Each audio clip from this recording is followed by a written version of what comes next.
हर इंसान के अंदर कुछ राज छुपे होते हैं, कुछ ऐसे राज जो बहुत वक्त बाद खुलते हैं। ये कहानी शिवपुर गांव की है। कड़ाके की ठंड का मौसम था और आसमान में सर्द हवाओं की सनसनाहट हर तरफ गूंज रही थी। उसी गांव में दूर कहीं एक छोटा सा चाय की टपरी थी जहां कुछ ही लोग जाया करते थे। आज भी वहां कुछ लोग अलाव जलाकर बैठे मौसम का मजा ले रहे थे। श्याम अपने हाथ आग पर सेंकते हुए बोला, राजू भाई, क्या मस्त मौसम है। इस मौसम में तो इस तरह चाय की टपरी पर चाय पीने का मज़ा ही कुछ और है। राजू ने कहा, हाँ सही कह रहा है। ऊपर से रात के इस वक्त बिजली भी चली जाती है। ये अजीब मजाक है यार, लेकिन जो भी हो, इस वक्त यहाँ साथ में बैठकर एक अलग ही मज़ा आता है। श्याम ने अपनी बात दोहराई। सच में मेरा तो दिल करता है कि सर्दी के इस मौसम की यह पूरी रात यहीं पर गुजार दूं। यहाँ बैठकर ये पकोड़े, चाय और दोस्तों के साथ इस सब का मज़ा ही कुछ और है। राजू भाई ने एक और पहलू जोड़ा, और तू एक बात भूल रहा है, जब साथ में धर्मपाल चाचा की कहानी भी हो जाती है तब तो मज़ा डबल हो जाता है। वैसे ये चाचा के किस्से सिर्फ झूठी कहानियाँ नहीं होते, बल्कि उनके सारे किस्से सच होते हैं। तभी वहाँ बैठे एक शख्स ने तुरंत बात काटी, अरे छोड़ो भाई, मुझे तो नहीं लगता कि धर्मपाल चाचा की कहानियाँ सच होंगी। आजकल के दौर में ऐसा कहाँ होता है, ये भूत छलावा वगैरह। राजू ने उसका विरोध किया। वो तो तू इन सारी बातों पर यकीन नहीं करता, इसलिए ऐसा कह रहा है, लेकिन सच्चाई तो यह है कि यह सारी बातें सच होती हैं। राजू भाई की नज़रें रास्ते पर थीं, लेकिन ये धर्मपाल चाचा तो अभी तक नहीं आए। मैंने तो कहा भी था कि थोड़ी देर में चाय अड्डे आ जाना। श्याम ने उन्हें शांत किया। अच्छा, शोर मत करो, चाचा बस आते ही होंगे, तब तक हम अपना गपशप लगाते हैं। वो लोग हंसी मजाक कर रहे थे और उनकी बातों के साथ ही सर्द हवाओं की गूंज रही थी। और तभी वहाँ पर धर्मपाल चाचा चाय की टपरी पर आ जाते हैं। राजू ने खुशी से कहा, अरे ये लो, धर्मपाल चाचा भी आ गए, अब तो इस सर्दी का मज़ा आएगा। धर्मपाल चाचा अलाव के पास बैठते हुए, लगता है कि तुम सबको मैंने आज बहुत इंतज़ार करवाया। राजू ने कहा, हाँ चाचा, आप सही पकड़े गए। हम आपका ही इंतज़ार कर रहे थे, लेकिन क्या हुआ, आज इतनी देर क्यों हो गई? धर्मपाल चाचा ने राजू की बात का जवाब देते हुए कहा, वो आज मुझे घर पर थोड़े काम थे और ऊपर से बिजली भी चली गई, तो इस वजह से थोड़ी देर हो गई। फिर श्याम ने कहा, अच्छा, लेकिन हम तो सोच रहे थे कि आज तो आप आएंगे ही नहीं। हमें तो आपकी कहानी के बिना यहाँ कोई मज़ा ही नहीं आता। धर्मपाल चाचा, मुझे भी यहाँ पर तुम लोगों से बातें करने में बहुत मज़ा आता है। राजू उत्साहित होकर बोला, अच्छा चाचा, हमारी चाय और पकौड़े तो आ गए हैं, बस आपका ही इंतज़ार था। अब ये बताइए, आज कौन सी कहानी सुनाएंगे? धर्मपाल चाचा ने कहा, अच्छा, अब मैं आ गया हूँ, तो अब मैं तुम्हें लोगों को एक सच्चा किस्सा सुनाता हूँ। चाचा वहीं चाय की टपरी पर बैठ जाते हैं और उन्हें कहानी सुनाना शुरू कर देते हैं। अच्छा, आज मैं तुम्हें लोगों को अपनी ज़िंदगी का एक खौफनाक किस्सा सुनाने जा रहा हूँ। ये बात उस वक़्त की है जब मैं जवान हुआ करता था। उस दिन तूफ़ानी ठंड की रात थी और पूरे गांव में तेज़ पाला पड़ रहा था। हर तरफ सर्द हवाओं की सनसनाहट आ रही थी और उसी तूफ़ानी रात को मेरी अम्मी की तबीयत भी ख़राब हो गई। उनका इलाज और दवा दूसरे गांव माधवपुर में रहने वाले डॉक्टर के पास थी। माँ, मैं अभी जल्दी ही आपकी दवाई लेने जाता हूँ, आप परेशान मत हो, आप जल्दी ठीक हो जाएंगी।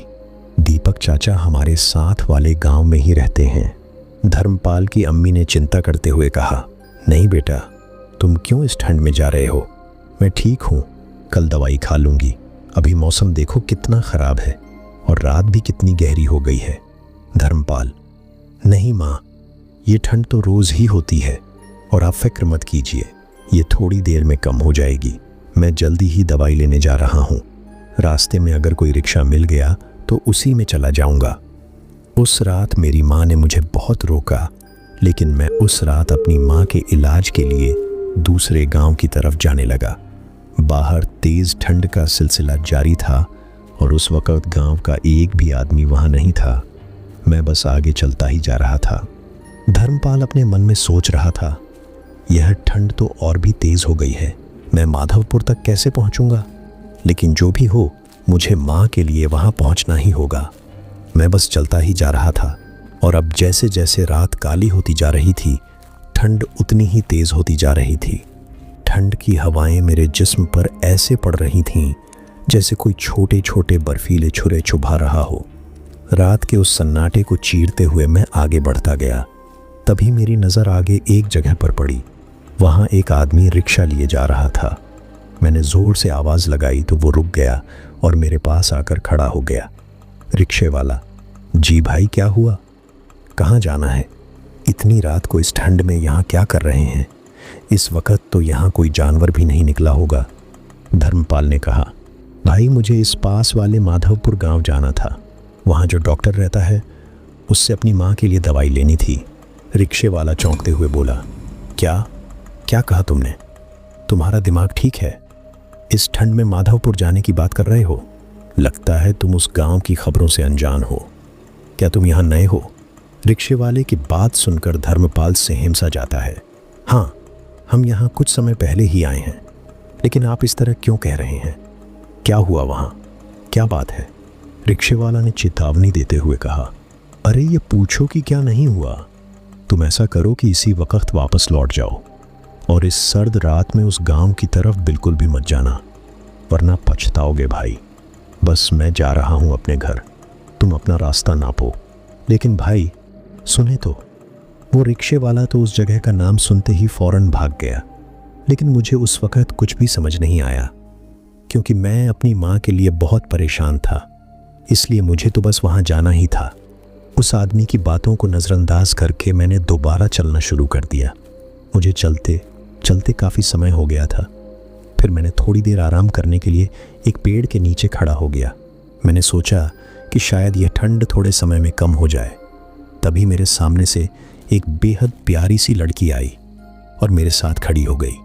वह मुझे बस घूरते ही जा रही थी। वैसे एक तरफ मेरे दिल को थोड़ी तसल्ली भी मिल गई कि चलो इस सर्द रात में इस सुनसान जगह पर कोई और भी है। धर्मपाल कुछ देर बाद उस लड़की से पूछा: आप कौन हैं और इस ठंड में इस सुनसान रास्ते पर अकेले क्या कर रही हैं? लड़की ने कहा: मेरा नाम मोहिनी, मैं इस गांव में काम करती हूँ। मेरा घर इसके पास वाले गांव में है। मुझे आज देर हो गई थी और मैं घर जा रही थी, लेकिन आधे रास्ते में ही मैं फंस गई। यह तेज ठंड शुरू हो गई, जो कि अभी तक कम होने का नाम ही नहीं ले रही।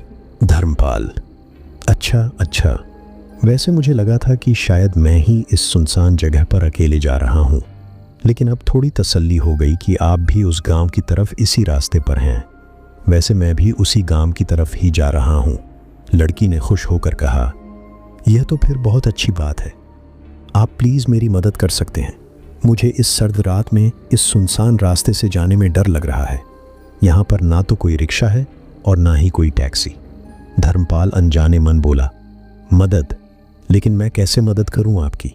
लड़की ने मासूमियत भरी आवाज़ ने कहा: आप भी उस गांव की तरफ जा रहे हैं, मेरा घर भी वहाँ है। क्या आप ऐसा कर सकते हैं कि हम साथ में ही वहाँ चलें? आप पहले मुझे जल्दी से वहाँ छोड़ दीजिए, फिर आप अपने रास्ते चले जाइए। प्लीज़, मैं अकेले नहीं जा पाऊंगी। धर्मपाल ने कहा: ठीक है, मैं वैसे भी उसी ओर जा रहा था। मैं आपको सही सलामत आपके घर छोड़ दूंगा, फिर मैं अपने काम के लिए चला जाऊंगा। लड़की ने खुश होकर कहा: अच्छा, सही है, आपका बहुत बहुत शुक्रिया। फिर उन दोनों ने चलना शुरू किया। अब धर्मपाल और मोहिनी उस तेज ठंड में साथ में ही सफ़र करने लगे। पूरे रास्ते में सर्द हवाएं तेज़ी से उनके जिस्म पर पड़ रही थीं। रास्ता और भी सुनसान हो गया था और चारों तरफ अंधेरा फैला हुआ था। हर तरफ से अजीब अजीब आवाज़ें आ रही थीं और फिर कहीं दूर से भेदिए की आवाज़ माहौल को और भी डरावना बना रही थी। जब धर्मपाल और मोहिनी जा रहे थे, तभी आधे रास्ते में मुझे एक अजीब से जानवर की चीख सुनाई दी। वो आवाज़ इतनी डरावनी थी कि उसकी गूंज पूरे जगह में फैल गई। धर्मपाल ने डरते हुए कहा: अरे अरे, ये खौफनाक आवाज़! अब तो मुझे लग रहा है कि उस गांव जाते हुए माहौल और भी ख़राब हो रहा है। ये माहौल कैसा भयानक होता जा रहा है, और ऊपर से ये जानवरों की आवाज़ें। मोहिनी ने शांत मन से कहा: ये उस गांव की तरफ जाने वाला रास्ता सच में बहुत सुनसान है। मुझे भी इसलिए अकेले डर लग रहा था, लेकिन यह तो अच्छा हुआ कि हम दोनों साथ में जा रहे हैं। मेरा डर भी थोड़ा कम हो गया।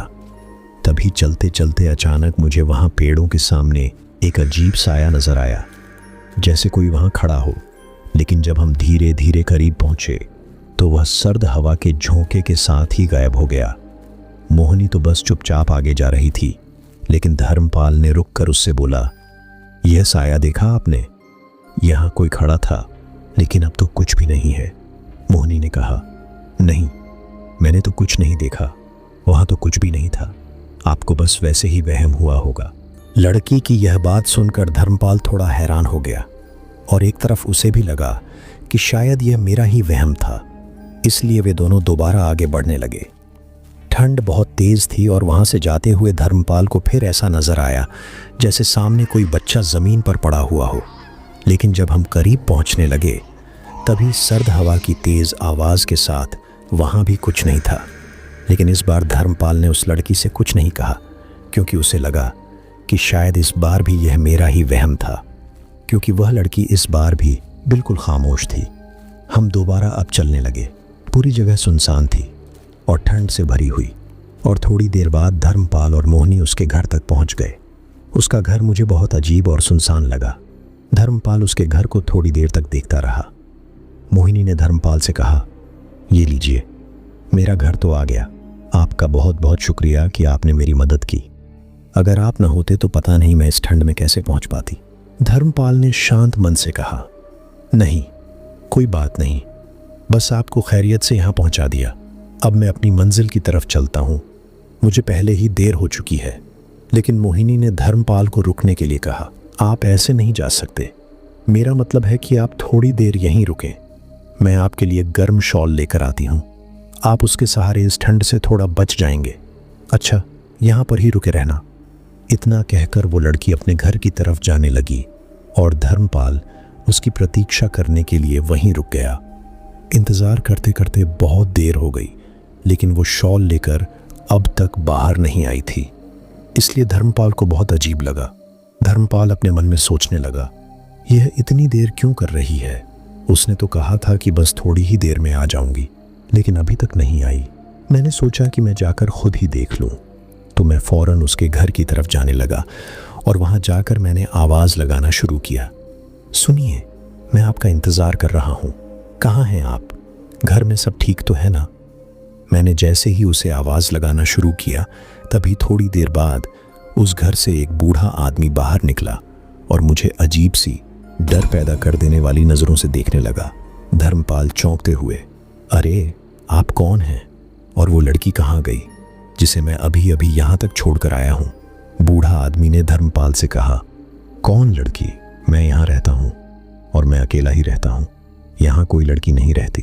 धर्मपाल तो डर गया, अरे ऐसा कैसे हो सकता है? मैंने खुद उसे अभी यहीं छोड़ा था। वो कह रही थी कि मेरे लिए शॉल लेकर आएगी। धर्मपाल की यह बात सुनकर बूढ़ा आदमी को समझ आ गया था कि वो किस लड़की के बारे में बात कर रहा है। फिर उसे बूढ़े आदमी ने पूछा, एक मिनट रुको, तुम पहले यह बताओ कि कैसी लड़की थी और उसने तुम्हें क्या कहा था? धर्मपाल ने लड़की का हुलिया उस बूढ़े आदमी को बताया। उसने लाल रंग की शॉल पहनी थी और बहुत खूबसूरत सी लड़की थी। कह रही थी कि इस गांव तक मुझे पहुंचा दो, अकेले मुझे डर लग रहा है। अब बूढ़ा आदमी को पूरा यकीन हो गया था कि वो किस लड़की के बारे में बात कर रहा है। अच्छा, तो तुम्हारा सामना भी उस मोहिनी से हुआ है? धर्मपाल ने कहा। मोहिनी? कौन मोहिनी?